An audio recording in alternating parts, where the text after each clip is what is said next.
Shop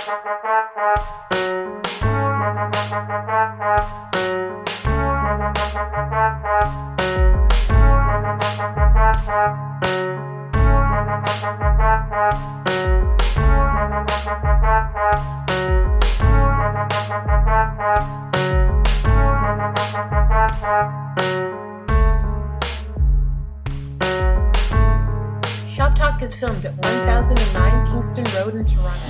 Hey Pete, so happy 10th anniversary. Yay! At we did it! The Kingston Road location. Yeah. So let's talk about you guys. Let's talk about who actually works here. So I guess introduce yourself, talk about how long you've been a barber for. Well, my name is Peter Gowdy. I've been cutting hair for over 30 years now. Crazy. And I love what I do. This is my passion right here. And it brought me this far. You know what I'm saying? How long have you been cutting hair for? How old are you? And how long have you been cutting hair for? Alright, well I started cutting hair when I was maybe like 16 years old, 15, 16 years old. And yeah, I've just been cutting ever since.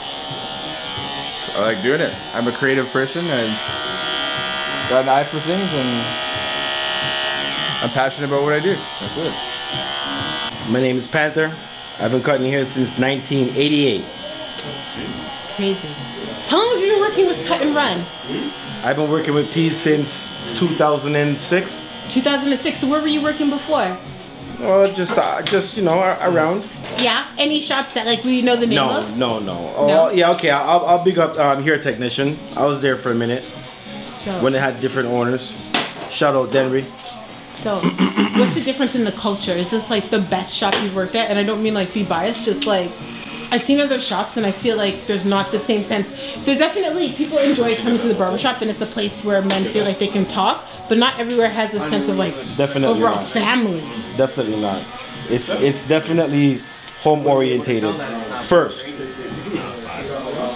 Like we're all brothers, most of the clients that come in here, they're closer than just friends. Because at the end of the day, we're involved in everything. We're involved in their graduation, in their wedding, in their divorce, in everything. Yeah. The kids' hockey games, the championship games, the losing games. It don't matter. We're involved in everyone's life to some point. That's crazy. That's a magical position to have. It's crazy. Okay, so when you first got started, you weren't always great. How long did it take you before you felt confident as a barber? Oh, it didn't take me a very long time because I actually started fixing bad haircuts. Okay, crazy. Yeah, the guy who taught me, I was fixing his cuts. Did you ever give a bad cut though? You know what? If I did give somebody a bad cut, I didn't tell them. And if it was bad, I made sure I fixed it before I let them go. It took a while for me to grow my confidence, but I educated myself with cutting hair in many different forms. So not just like using a clipper, but like styling, using scissors and stuff like that. And I feel like having an open mentality of not thinking that I'm the best or like that what I know that is what is the right way, you know, like just keeping an open mind frame is what allowed me to excel myself as a barber. And I feel like anyone as a barber, you also have to keep an open mind and not think that you know everything, because you don't. There's no way, it's impossible. Regardless how long you've been cutting, everyone has a different type of style and technique, and I think that the best way for people to come up in the industry is to keep an open mind frame and learn from the people around you and learn techniques and just always keep an open mind. So, where did you work before here? Where did I work before here? I worked at a few places. I worked at Miami Fades and I also worked at King's Landing. But yeah, those were my two home spots before I came here. And just in terms of like culture and stuff like that, was it similar to this? Is this unique? Yeah, well, they're both multicultural shops. They're both, you know, high-end barbering on an urban scale, and they all have great teams and great people. Shout out to them. They're really amazing. They helped me on my journey. But this is my home. So I started cutting in my neighborhood, going to people's houses, guys, well, my friends and stuff like that, right? Yeah. Because we couldn't afford to go get our haircuts all the time. We always wanted to go out. So I was a designated barber. I do remember your first cut. Yeah, oh yeah. Okay, cool. Well, what was it? Well, you know what? Cutting my friends is one thing, right? Like I didn't mind, I felt confident cutting my friends. Yeah. But when I had to cut a stranger, when I went to my sister's shop and I had to cut a stranger's hair, I was very nervous. And I f***ed his hair up. Because he had a box, he had a really high box cut. I'll never forget this. He had a high box and I was trying to get the sides right. I wanted to get them straight up. But I worked on it so much that it started going in. And it was like a Jamaican rude boy and he was pissed off. He was mad. Oh, but he didn't flip out or nothing on me, whatever. But that was I think that was my turning point where I was like, yo, you know what? I gotta master this thing. Where was the shop originally? So this is the third shop. Okay. So I started on the second floor at Woodbine and Danforth. Yeah. And I was up there for like 6 years. And then I moved downstairs. Once I got more barbers to help me, I moved downstairs to a bigger location, like 5 chairs or whatever. That was like, that's crazy. Yeah, that shop was so busy and it was so big. Yeah, I couldn't keep track of everybody in the place. Yeah. And then I came here in like 2008. We've been here for 10 years now. So what'd you make the move for? What was your decision? It was like, you know what? It was a blessing from God because the landlord had just bought the building at the time. He was being an asshole. I think he was pretty judgmental because he seen the guys that were coming in the shop. He thought illegal was going on in the barbershop. I made it a duty not to have anything illegal going on in my shop. He thought it was something different though. So he made our life hell. He gave me basically like a month to get out of there. So I was desperate trying to look for a place. And I didn't want to go too far away from Woodbine because I wanted to keep my clientele. So that's why that's how I stumbled across this place. So how's it been in terms of like the neighborhood? Like you know what? Were you conscious that maybe this neighborhood is more predominantly white? Were you worried about being a black business owner in this neighborhood? Absolutely, because there was no other black businesses along this strip at the time. Even my landlord put doubts in my head that, oh, I don't know if it's gonna work here. But like I said, it was a blessing in disguise. Turns out that they needed us around here. We changed this whole friggin' neighborhood. You know what I mean? Can we talk about the article? Yeah, so you're on the cover. Yeah. It's just convenient that how ironic that it comes 10 years into the 10-year anniversary. We're getting these kind of accolades. The neighborhood embraces us. You know, we're taking care of little kids and stuff like that, getting them when they're young. Working with the schools over here. Hey, so yeah, what are you guys doing with the schools? Well, we do co-op. There's a co-op student doing oh, cool. Yeah. Yeah. So he does that here. So yeah, so it's just growing, man. And then the article in the magazine was like the icing on the cake to let everybody in the neighborhood know that we're here. We're not going anywhere. And it's like, what do you call it? How can I put it? It's like a safe haven for the neighborhood. You know what I mean? It's become like a real family-oriented business and atmosphere. Like anybody can come here, you know, they feel comfortable. As they walk, everybody says it. When they walk in the shop, they feel like they're home, you know? And like I was telling you earlier, I read an article that was saying that when you go to the barbershop, your blood pressure goes down. Most people. This is medically proven. So it's a magical place. It is. Brian, can we talk about some of the magic that you've seen in the barbershop? What does the barbershop mean to men? Well, some men are at an age where you can't really change them, but I feel like for young people, for the youth, it's like a hub where you can go and share your ideas and your innovations, or maybe like an invention or something, like something you want to sell. It's a cool place for the community that can provide a lot. It can help you network with people that can be fundamental for your career, and obviously your maintenance as a man. Keep yourself looking good, you know, you might just get that job that you want, or you know, do well in a meeting. So I think it's really important overall. And for me, the barbershop's kind of been a very crucial part of my life, and I think it's you know, helped brought me up by learning from some really wise people. P, can you talk about kind of like the role that the barbershop plays in men's lives? And the thing is, not all men actually get to form this kind of a bond with their barbers. I would have to say, the best way for me to explain it, it's therapeutic. Because no matter how you're feeling, when you come in, when you leave, you feel good. Martin. Shout out Marty. How does it feel without Marty, you guys?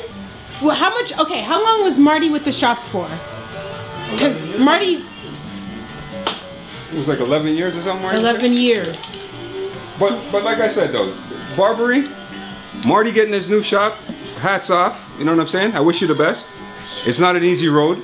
Yeah. And as long as, you know what I mean, as long as you're committed, it can happen, man. You just got to stick with it. But the nature of the business is, guys leave. Like I said, I still got to continue living my dream. You understand what I'm saying? That's the bottom line with all that. We do miss you though, Marty. We love you. That's what I'm saying. So what's it like just working beside somebody all those years, and then it's like, and not to say, Bri, then they're not there, but then it's like they're not there anymore. You know what I mean? So it's like even just your step is different. It's a little bit weird though, because you know you're beside this person. Yeah. Like I spend more time with Marty than I did with my own family at home. You know what I'm saying? Yeah. So at first it's a little bit, you know, a little bit like, okay, like where is he? But at the end of the day, when you think about it, it's like, yo, he didn't die. Look, hats off. Come on. Hats off to ya, bud. Hats off. You know, congrats. So, Marty, you're loved and you're missed. People come and go. This is like life, right? You gotta understand. This is life. Don't get used to anything, man. You know what I'm saying? Yeah. Just because you're not gonna be here long. And I try to live my life like that, where I don't get too attached to anything. I'm like that. Call it cold-hearted, I don't know. But I try not to get too attached to things because I don't want to be heartbroken. And I know everything is temporary. Yeah. You understand what I'm saying? So him leaving was expected. I'm not shocked. Like, it doesn't shock me, you know? Yeah, any one of these guys, if they leave out, I won't be shocked, man. If anything, like I said, man, more power to you. And now you get to live now you get to understand what I've been going through. Yeah. And what it takes to run a business. You know what I'm saying? That's what I'm happy about. So finding Marty's replacement, what were you guys looking for when you chose Brock? What was important? Well, very important. I want someone that's groomed. You know what I mean? Has a passion for cutting hair. Yeah. I think age is an issue as well, because I'm getting up there in age. And I don't want to be cutting hair till I'm 70 years old. Yeah. I want to see the younger generation come in now and take up where we left off, kind of thing. You know what I mean? So what's gonna happen once you decide to retire? Cut and run is still gonna exist, and you'll just have like a cool. Absolutely. Cut and run forever. Absolutely, yeah. Cut and run forever, and hopefully other barbershops will jump on, take the name. You know what I mean? Put it on their shop. Let's franchise this thing, man. Let it grow. So, what were you hoping for when you knew that Marty would have to be replaced? Like, what were you looking, like, what sort of traits were you hoping? I was just hoping that we don't get no one that we have to teach, because we're too busy in here to be training somebody how to do this work how we do it. That's what was my main thing. Like, we can't get no one we have to teach to cut, because at the end of the day, we don't have time for that. Like, if I had time and like I have nothing wrong with taking on somebody new and teaching them the craft. But if I'm gonna do that, I want to do that on like on a day that's on a closed day. Yeah. You know, not on a day where it's completely busy and we're going and it's hectic. So that was my biggest worry. Are we gonna get someone who knows this? Are we gonna have to teach them at the same time? Brian, what's it been like for you, Bob?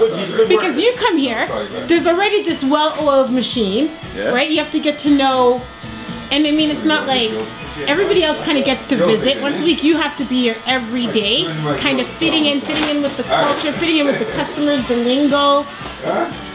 How's it been? It's been pretty good. Honestly, a lot more kids than I'm used to. Like the shops where I used to cut out, there's not really as much kids. But overall, like, it's nothing new to me. I worked at very busy shops before, and it was a cool transition. I wouldn't want to help anyone else but these guys, you know? So, yeah, just came to help.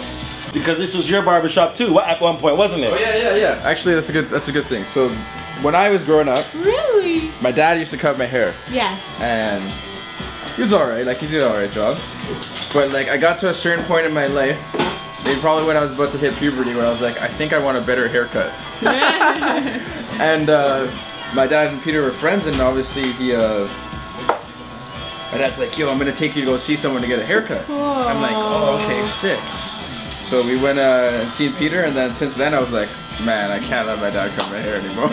So it has a lot of meaning to me too, right? Oh, that's crazy. Yeah. Do you have a lot of customers that you consider friends? Yes, for that's sure. Cool. For sure. I mean, not necessarily friends that you go out and hang out with all the time, because I'm not really into the hanging out. But yeah, definitely I have friends. This man's my friend. You know what I mean? I've been cutting this hair forever. Obviously, you build relationships. People come see you pretty much every week. It's a personal thing because you're touching people's heads, and you know what I mean. You can't just walk. Some stranger just walks up to you and touches your head. So it's pretty. It's what's the word I'm looking for? It's like an intimate kind of relationship. Well, this is it. Okay, let's talk about it, because a lot of guys make jokes about just how important their barber is. Like, some people would rather break up with their partner than their barber.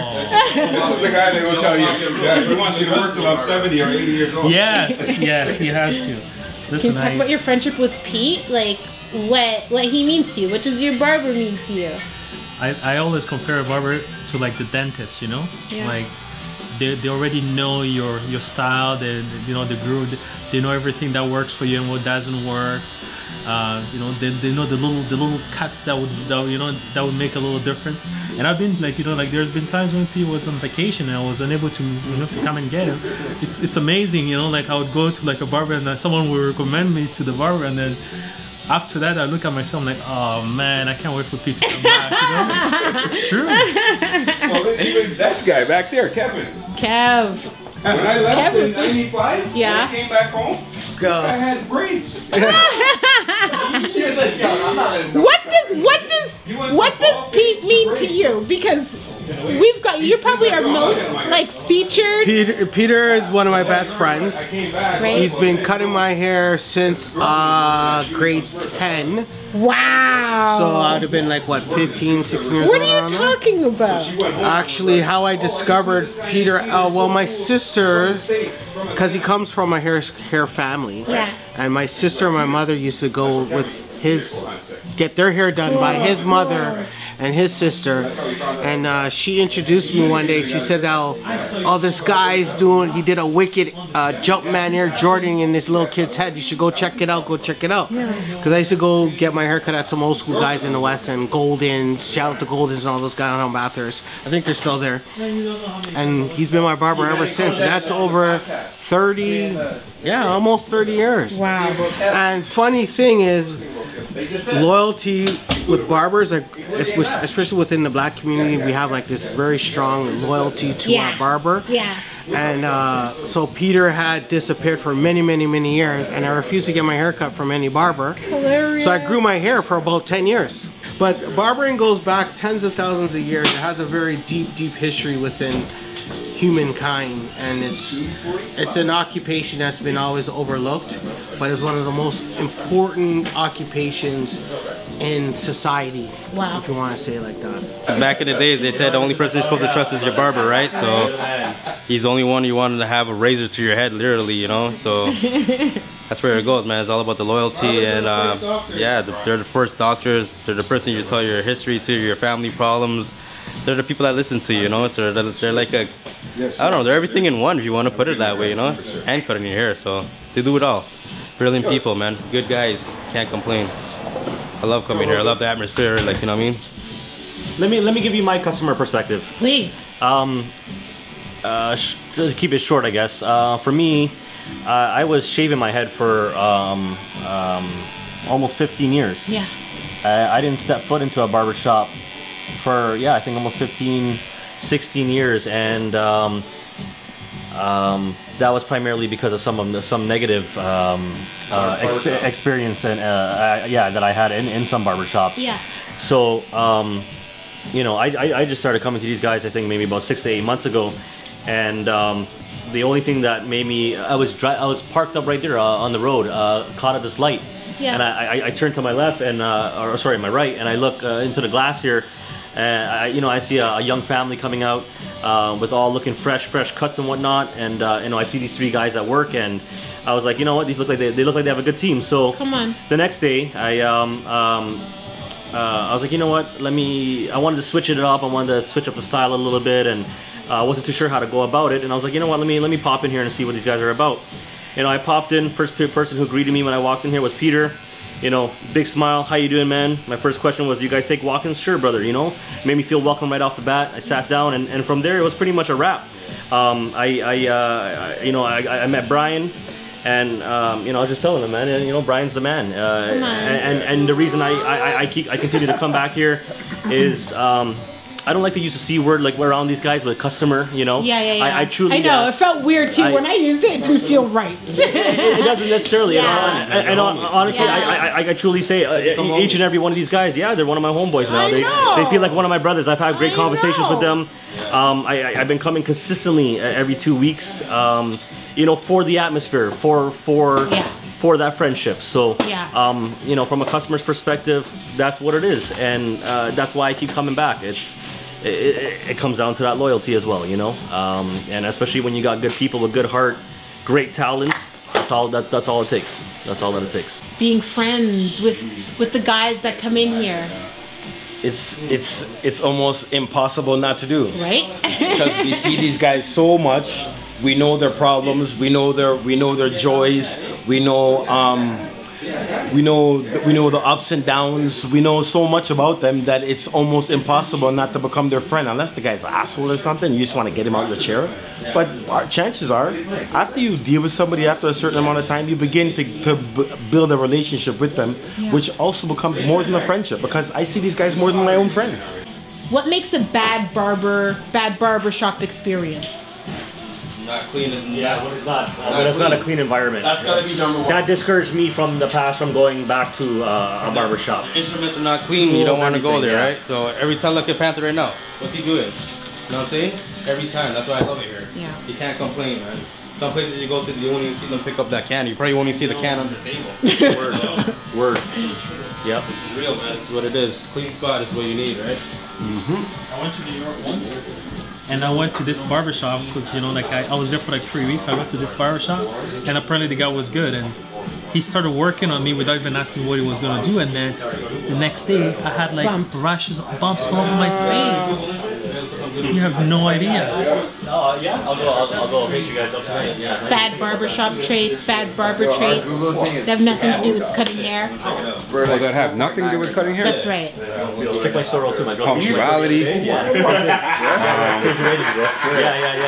Yeah. Nicole was showing like I said, yeah, bro, our a lot of people who like punctuality is important. Social and stuff, they just go on Google and hygiene. Anything, you know what I mean? Like, who the hell wants to get their hair cut by a barber that has a freaking stinky arm? You gotta sit there the whole time while you get your hair cut. Yeah, or bad breath, you know what I mean? Yeah.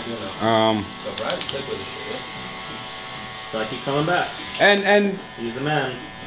Personality. That's a huge one. You know what I mean? You walk into a place, like I said, I've walked into many different businesses and they don't say hi to you.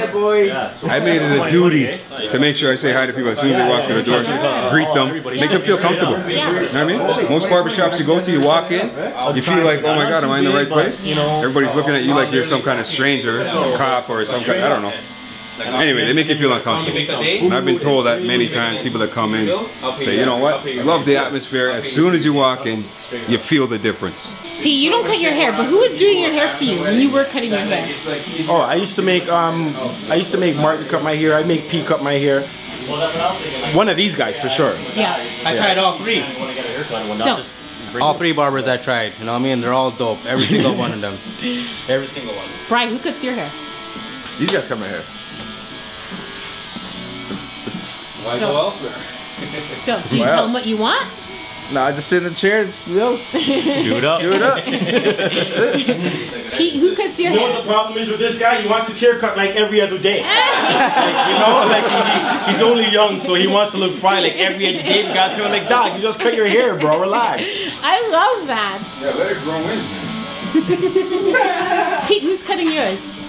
Sometimes I cut my own, and sometimes Panther or Brian cuts it. So. And the only reason I cut my own hair from time to time is because I gotta make sure I still have it. Because that's how I started out, right? Yeah. I started cutting my hair in the beginning. Yeah. Would you ever go to another barbershop to cut your hair? No, I'm here. Loyal. No, I'm talking to the barbers. No.